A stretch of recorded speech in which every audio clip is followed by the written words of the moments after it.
Et l'actualité en ce mardi, c'est aussi la Tunisie à nouveau sous le feu des critiques. Les Nations Unies préoccupées par les nombreuses arrestations et condamnations d'adversaires politiques. Mélanie Pinto, bonjour. Bonjour Candice, bonjour à toutes et à tous. Et c'est ce que dénonce aujourd'hui Volker Turk, le haut commissaire de l'organisation onusienne. Oui, Candice, il pointe du doigt toutes les dérives autoritaires dont les opposants politiques sont victimes depuis quelque temps maintenant. Dérives qui ont commencé avant les élections présidentielles, qui ont continué pendant la campagne électorale et qui se poursuivent après la réélection du président Kais Saied le 6 octobre dernier, il y a un peu plus d'une semaine.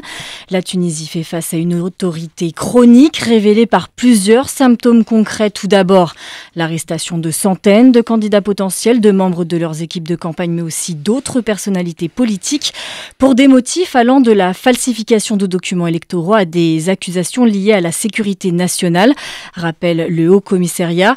Autre marque d'autorité partielle, la subjectivité de l'instance supérieure indépendante qui, avant le scrutin, a refusé d'appliquer une décision du tribunal administratif ordonnant la réadmission de 3 candidats exclus et par la suite l'adoption par le Parlement d'une loi soustrayant les litiges électoraux à la compétence du tribunal toujours administratif.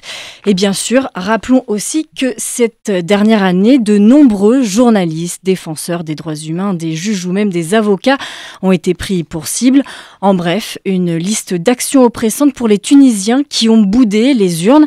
Kais Saied a été réélu à 90,7% dans un contexte d'abstention record. Je le rappelle, 29% de taux de participation.